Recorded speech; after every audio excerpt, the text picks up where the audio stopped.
The blizzard had been raging for 2 days when 12-year-old Marcus Sullivan spotted the figure, stumbling through the snow toward their isolated cabin from his position at the woodshed, where he'd been splitting logs for the dwindling fire. Inside, Marcus could barely make out the shape through the driving snow. Someone tall and lean, wrapped in what looked like furs, moving with the desperate determination of someone who knew they were running out of time. Marcus's father, Thomas Sullivan, was away on a hunting trip that should have ended yesterday, but the storm had likely forced him to take shelter somewhere in the vast Montana wilderness.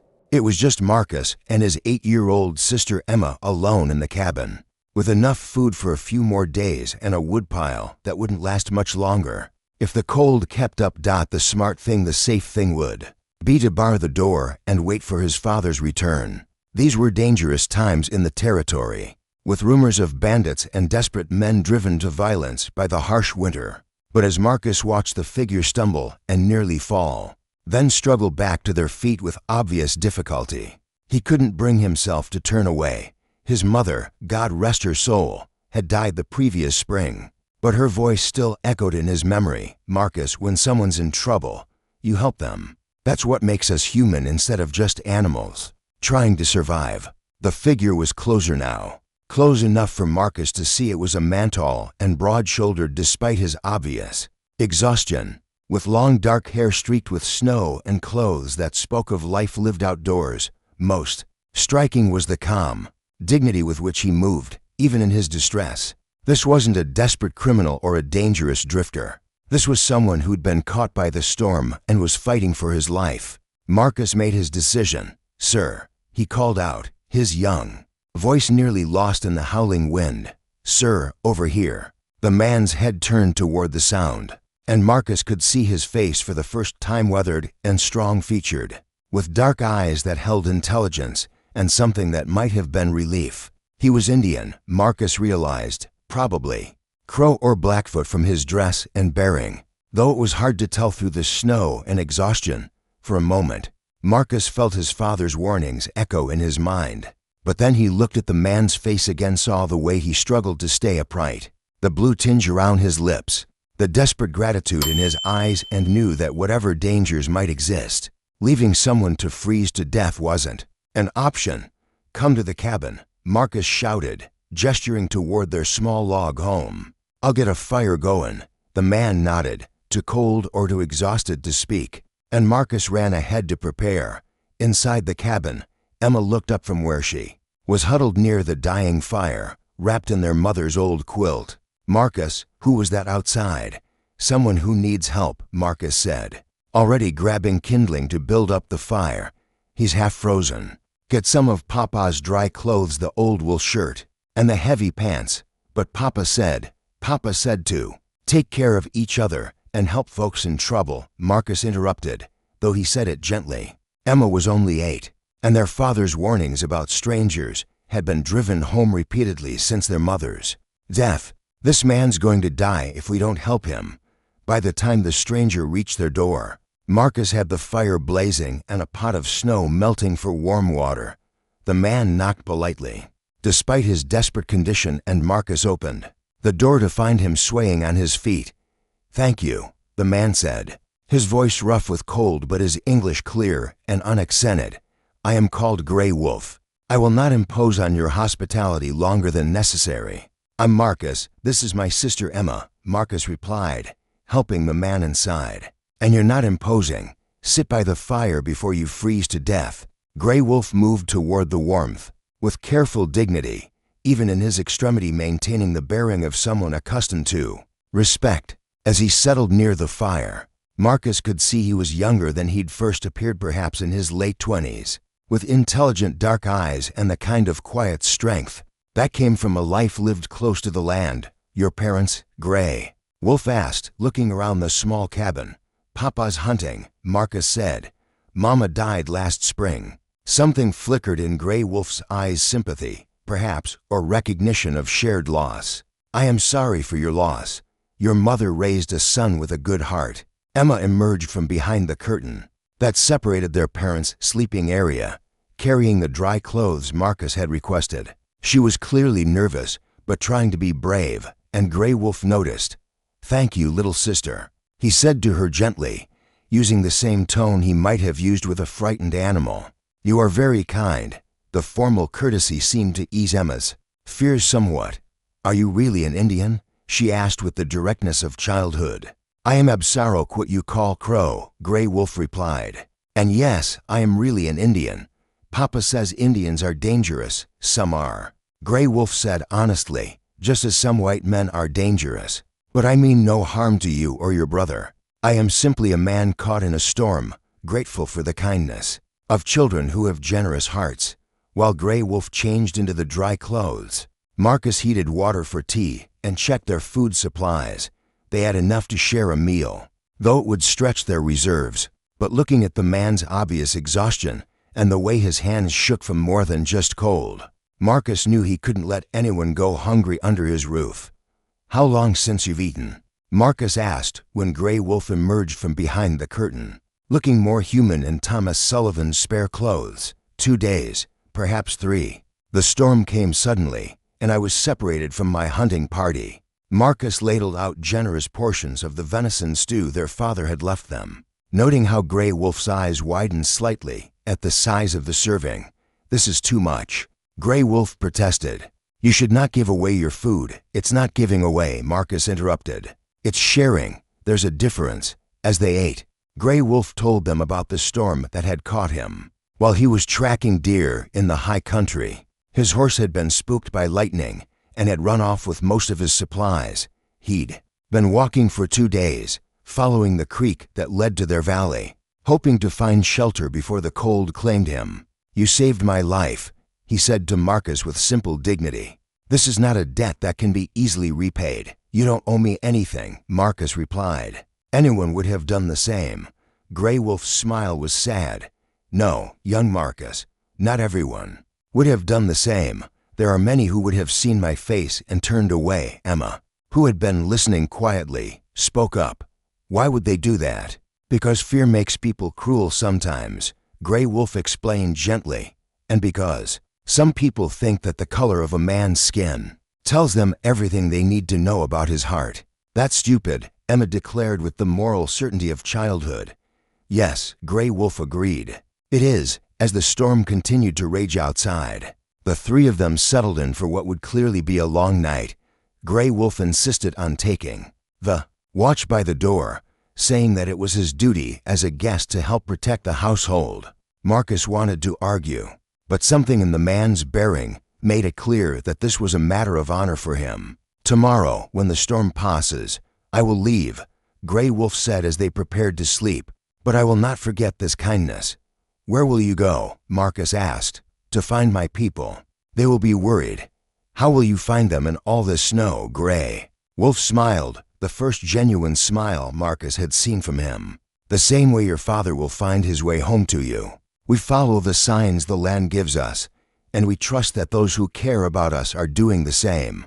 That night, as the wind howled around their small cabin and the fire crackled on the hearth, Marcus felt a strange sense of completeness. For months since his mother's death, the cabin had felt too empty, too quiet. Now, with Grey Wolf's quiet presence adding weight to the silence, it felt like a home again.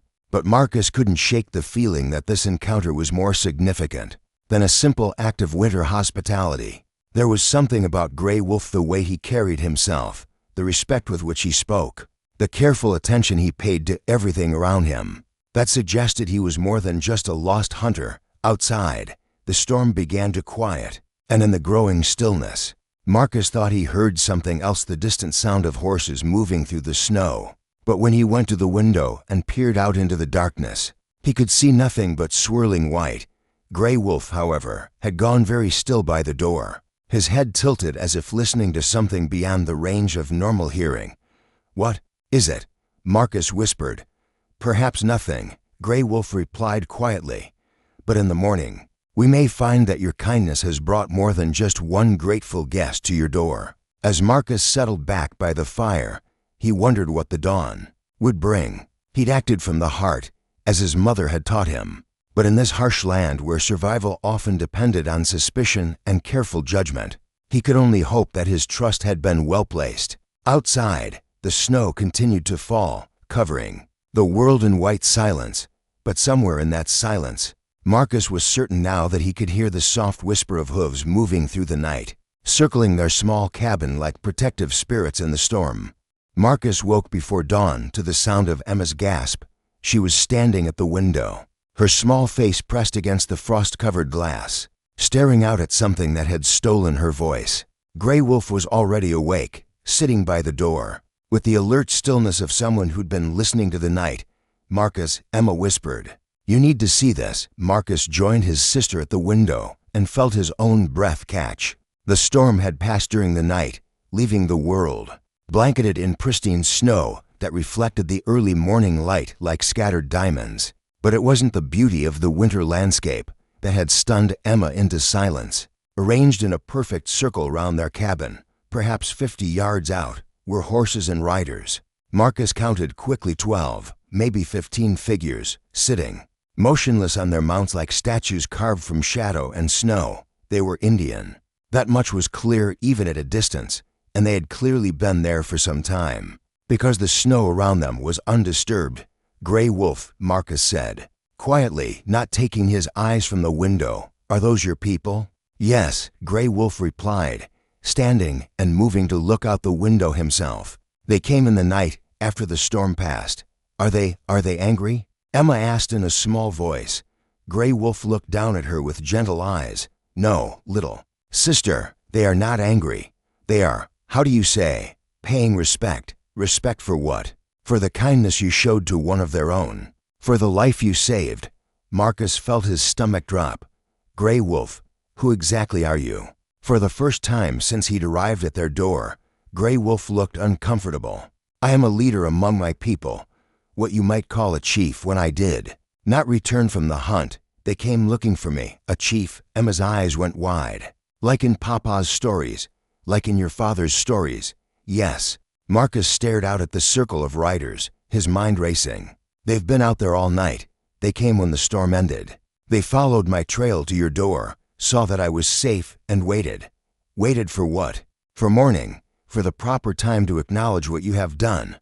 As if summoned by his words, one of the riders detached himself from the circle and began approaching the cabin. He was older than Grey Wolf, with silver streaking his long hair and the bearing of someone accustomed to command. But he came slowly, respectfully, his hands visible and empty. Grey Wolf moved to the door. "That is Running Bear, my uncle and the war chief of our band. He comes to speak."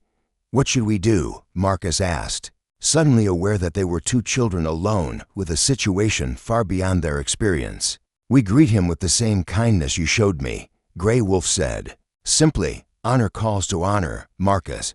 You acted with honor last night. Now that honor will be returned." Grey Wolf opened the door and stepped outside, speaking in the Crow language to the approaching elder.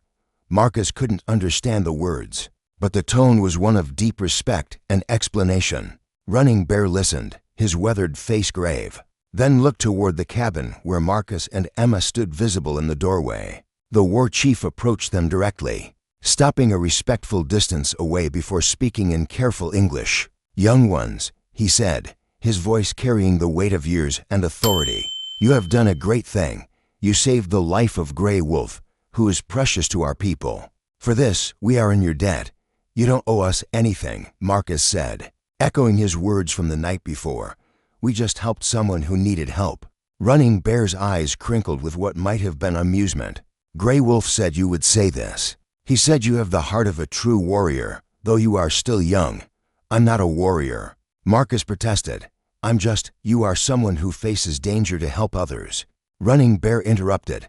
"That is the definition of a warrior in any language." Emma stepped forward, her curiosity overcoming her nervousness. "Are you really a war chief?" "I am, little sister." "Have you fought battles, many battles, against enemies who would harm my people, against the cold and the hunger, against the sadness that comes when loved ones go to the spirit world?" Emma nodded solemnly. "We fight that battle too, since Mama died." Running Bear's expression softened. "Yes, I can see that you do, and I can see that you fight it with courage and kindness, as she would have wanted." It was then that the other riders began to approach, They came slowly, in pairs and small groups, each stopping to speak briefly with Grey Wolf before approaching the cabin. Marcus and Emma found themselves the center of a gentle ceremony unlike anything they could have imagined. The first to approach was a woman about their mother's age, carrying something wrapped in soft buckskin. "I am White Dove," she said to Emma. "I have a daughter about your age. When I heard what you did for Grey Wolf, I wanted to bring you this." She unwrapped the bundle to reveal a doll, made of soft leather and decorated with intricate beadwork. It was beautiful, clearly valuable, and obviously made with great care and skill. "It's for me," Emma asked, her eyes wide. "For you, because kindness should always be honored." Next came a young man about Marcus's father's age, leading a beautiful bay horse. "I am Swift Arrow," he said to Marcus. "This horse belonged to my brother, who died in battle last winter. She is gentle but strong, smart but obedient. She needs a good home with someone who understands that strength and kindness can live in the same heart." Marcus stared at the horse, then at Swift Arrow. "I can't accept this. It's too much. My brother would have wanted her to belong to someone worthy," Swift Arrow replied. "Someone who proves that not all white men are enemies of the Crow people." One by one, the members of Grey Wolf's band approached with gifts: a beautifully crafted bow, warm mittens made from soft fur, a necklace of polished stones, dried meat, and pemmican for their food stores. Each gift came with a story, a reason, a connection that tied Marcus and Emma into the larger web of community and belonging. But the most significant moment came when an elderly woman, bent with age but with eyes bright as stars, approached them. Slowly, "This is Grandmother Moon," Grey Wolf said with deep reverence. "She is the oldest of our people, the keeper of our stories and our wisdom." Grandmother Moon studied Marcus and Emma for a long moment, then spoke in Crow to Grey Wolf. He translated, his voice filled with emotion. "She says that she has lived long enough to see many changes, many sorrows, many reasons to lose faith in the goodness of people. But today, because of what you have done, she remembers why hope is worth keeping." The old woman reached into her bag and pulled out two small, object-smooth stones, each about the size of a child's palm, carved with symbols that seemed to dance in the morning light. "These are spirit stones," Grey Wolf explained as Grandmother Moon placed one in each child's hand. "They have been in her family for many generations. She gives them to you as a promise." "What kind of promise?" Marcus asked. Grey Wolf spoke to his grandmother again, then turned back to the children. "A promise that you will always have friends among the Crow people. That if you are ever in need, if you ever face danger or hunger or cold, you can come to us and be welcomed as family." Emma looked down at the carved stone in her hand, running her fingers over the smooth surface. "But we might never see you again. Distance does not matter," Grandmother Moon said, speaking English for the first time. "The heart remembers kindness across any distance." As the ceremony continued, Marcus became aware that this was about more than gifts or gratitude. This was about connection, about the invisible threads that bind people together across differences of culture and color. His simple act of lighting a fire and sharing food had created something larger than he'd ever imagined. "Grey Wolf," he said as the gift-giving concluded, "why is this so important to your people?" Grey Wolf considered the question carefully. "Because in our world, kindness is rare. Because we have learned not to expect mercy from white men. Because what you did, seeing a person instead of an enemy, choosing compassion over fear. This gives us hope that perhaps our children and your children might find a way to live in peace." "Do you really think that's possible?" "I think," Grey Wolf said, looking around at his people and then back at Marcus and Emma, "that if the children can show such wisdom, then perhaps the grown-ups can learn to do the same." As the sun climbed higher and the time came for Grey Wolf's band to continue their journey, there was a sense of completion, of something important having been accomplished, but there was also sadness at the parting. "Will we see you again?" Emma asked Grey Wolf as he prepared to mount his horse. "The world is smaller than it seems," Grey Wolf replied, "and the bonds created by kindness are stronger than distance." "Yes, little sister, I believe we will meet again." As the band of Crow riders began to move away, they maintained their formation, a circle of protection around the cabin, until they crested the ridge and disappeared from view.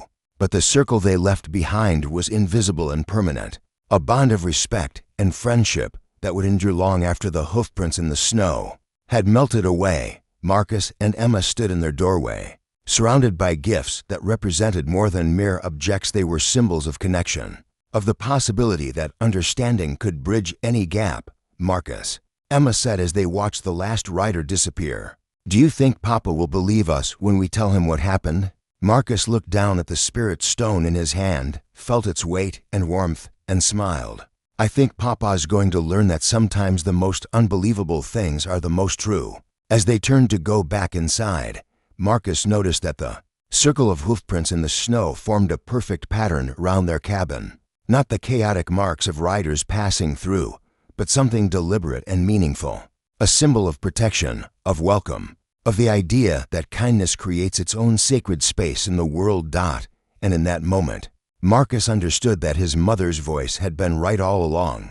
What made them human wasn't just survival, it was the choice to reach out to others, even when it was difficult, even when it was risky, even when the safe thing would be to close the door and wait for danger to pass. The fire he'd lit for a freezing wanderer had become something much larger, a beacon that would guide both families toward a future where fear didn't have to be the only choice. Thomas Sullivan returned 3 days later to find his children changed in ways he couldn't immediately understand. They greeted him with the usual joy and relief, but there was something different in their bearing, a new confidence, a sense of having weathered something significant and emerged stronger. It was Emma who told the story first, her 8-year-old voice bubbling with excitement as she described the blizzard, the freezing man at their door, and the circle of riders that had appeared like magic in the morning snow. Thomas listened with growing amazement and concern, his eyes moving from his daughter's animated face to the impressive array of Native American artifacts that now decorated their small cabin. "Emma," he said carefully when she finished, "you're telling me that you and Marcus sheltered an Indian chief during the storm. His name is Gray Wolf," Marcus interjected. "And he wasn't a chief when we found him. He was just a man who was going to die if we didn't help him." Thomas examined the bow that swift arrow had given his son, running his experienced hunter's eye over the craftsmanship. It was beautiful work, worth more than most men in the territory. "Made in a month, and they gave you all this just for sharing food and warmth. They said it was about honor," Marcus explained, "about how kindness creates kindness." Thomas was quiet for a long moment, processing not just the story, but the evidence before him. His children were clearly telling the truth. No 12-year-old could invent the details Emma had provided, and the gifts were real enough. But the implications of what they'd done, the risks they'd taken, "Marcus," he said finally, "what if Gray Wolf hadn't been who he claimed to be? What if he'd been dangerous? Or if his people had decided you were a threat, but he wasn't dangerous, Papa?" Emma said earnestly, "He was kind and polite and sad about Mama dying. You told him about your mother. It came up," Marcus said. "He understood about losing people you love." Thomas looked at his son, noting the way Marcus spoke about their visitor, not with the fearful excitement of a child who'd had an adventure, but with the measured respect of someone who'd recognized another person's worth. "Marcus, do you understand what you did, the position you put this family in?" "I understand that I did what Mama would have wanted me to do," Marcus replied, meeting his father's eyes directly. "I understand that there was a man dying in the snow, and I had the power to save him, so I did. And if the townspeople find out, if they hear that the Sullivan children have been harboring Indians, giving them aid and comfort, it was a valid concern." Anti-Indian sentiment ran high in the territory, fueled by recent conflicts and the general fear that came with living on the edge of the wilderness. Too many of their neighbors, any kindness shown to Native Americans was seen as betrayal, collaboration with the enemy. "Then they'll know that we choose to see people as people," Marcus said simply. Gray Wolf said something about how fear makes people cruel. "I think maybe we've been too afraid for too long." Thomas stared at his 12-year-old son, seeing echoes of his late wife in the boy's moral certainty, his refusal to compromise on questions of basic decency. Sarah had been like that, unable to ignore suffering, unwilling to let fear override compassion. "Tell me about this Gray Wolf," Thomas said, settling into his chair by the fire. What was he like? Emma brightened immediately. He was really tall, and he had kind eyes, and he knew how to make the fire burn better, and he called me little sister and told me stories about his people. He spoke good English, better than some white men I know, Marcus admitted, and he knew things about the weather, about tracking, about medicine. When Emma got a splinter in her finger, he knew exactly how to get it out without it hurting. He was educated and wise, Marcus said. You could tell he was someone important even before we knew he was a chief. The way he carried himself, the way he spoke, he had dignity. Thomas found himself intrigued despite his concerns. And his people, what were they like? Like people, Emma said with the devastating simplicity of childhood. Some were old, some were young, some were sad, some were happy, just like us. As the days passed and Thomas had time to observe his children, he began to see the deeper effects of their encounter with Grey Wolf's band. Marcus seemed more confident, more sure of his own judgment. Emma had lost some of the fearfulness that had plagued her since her mother's death. Both children spoke with a broader understanding of the world, a recognition that their small cabin was part of a larger community that extended beyond the boundaries of race and culture. The change became most apparent when they went to town for supplies the following week. At Patterson's general store, Marcus overheard two men discussing a recent conflict between settlers and a crow hunting party. Only good Indian's a dead Indian, one man was saying. They're all savages, every last one of them. That's not true, Marcus said quietly, but clearly enough for the men to hear. Both adults turned to stare at the boy who dared to contradict them. What did you say, son? I said that's not true. Indians aren't all the same any more than white men are all the same. Some are good, some are bad, just like any people. And what would you know about Indians? The second man asked with amused condescension. I know that kindness is the same in any language, Marcus replied, unconsciously echoing something Grey Wolf had said. I know that a person's worth isn't determined by the color of their skin. The men exchanged glances, clearly disturbed by such sentiments coming from a child. Boy, your father needs to teach you some sense before you get yourself and others killed with that kind of thinking. Thomas, who had been listening from across the store, stepped forward. My son is expressing the values his mother and I taught him, he said firmly. I'm proud of his compassion, and I'm proud of his courage in standing up for what's right. It was a moment of decision for Thomas. He could either support his son's newfound wisdom or bow to social pressure and force Marcus to recant. Looking at his boy's face, seeing the echo of Sarah's moral courage there, the choice was clear. Word of the exchange spread through town, as such things always did in small communities. Within days, the Sullivan family found themselves somewhat isolated, not actively shunned, but viewed with suspicion by those who believed that Indian sympathizers were traitors to their own kind. But they also found unexpected allies. Dr. Henderson, who had treated wounded soldiers and civilians alike during various conflicts, stopped by to express his support. Healing is healing, he told Thomas. Compassion is compassion. Your boy did the right thing. Mrs. Patterson, the store owner's wife, quietly mentioned that she'd always believed there were good people in every group, and that Marcus had shown wisdom beyond his years.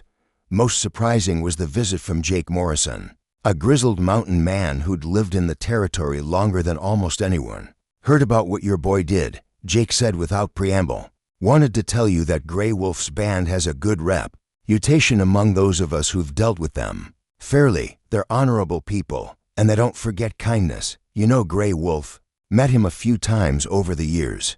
He's what you might call a progressive, believes in finding ways for Indians and whites to coexist. Not all of his people agree with him, just like not all white folks are willing to consider that Indians might be human beings.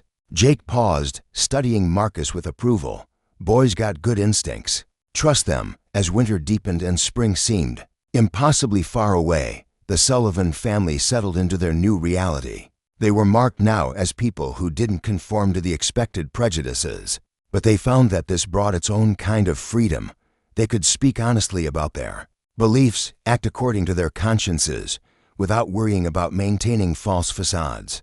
And sometimes, on clear winter nights, when the snow sparkled under the stars, Marcus would stand at the window and look out at the place where Grey Wolf's people had made their circle of honor. The hoofprints were long gone, covered by subsequent snows, but the meaning remained. "Do you think we'll see them again?" Emma asked one such night, following her brother's gaze out into the winter darkness. "I think we already see them." Marcus replied thoughtfully, "Every time we choose kindness over fear, every time we stand up for what's right even when it's difficult, Grey Wolf and his people are there with us." "How do you mean?" "The light we lit that night, the fire that saved Grey Wolf's life, it didn't go out when he left. It's still burning, in the way we think about people, in the way we act toward strangers, in the courage we have to be different from everyone else." Emma considered this with the seriousness that important truths deserved. "So the fire keeps burning even when we can't see it." "The best fires always do," Marcus said. "Mama used to say that kindness was like that. Once you light it, it spreads from person to person, even when you're not there to see it happen." Outside, the wind whispered through the pines, carrying with it the scent of snow and the promise of spring still months away. But inside the small cabin, surrounded by gifts that represented friendship across cultural divides, the Sullivan family had learned that some flames burn brighter in the darkness, and that the warmest fires are those lit not just for ourselves, but for whoever might need their light.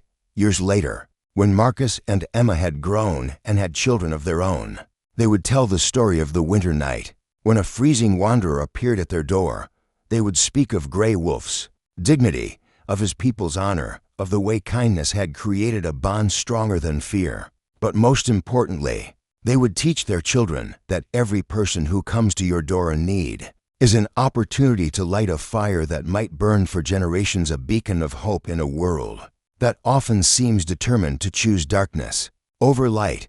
The hoofprints in the snow had melted away with the spring thaw, but the circle of honor they represented had become permanent, expanding outward with each act of compassion, each choice to see the humanity in strangers, each decision to keep the fire of kindness burning bright against the cold. Thank you for following Marcus and Emma's extraordinary journey, from a simple act of winter hospitality to a moment that created bonds across cultures and generations. This powerful story reminds us that kindness is never wasted, that compassion creates its own protection, and that the fires we light for others illuminate our own path through darkness. If this tale of courage, honor, and the transformative power of seeing others as family moved you, please subscribe to our channel for more inspiring stories about the light that connects us all. Your support helps us continue sharing these vital messages about hope, understanding, and the profound impact one person's kindness can have on the world. Don't forget to like, share, and subscribe. There are many more heartwarming adventures waiting for you.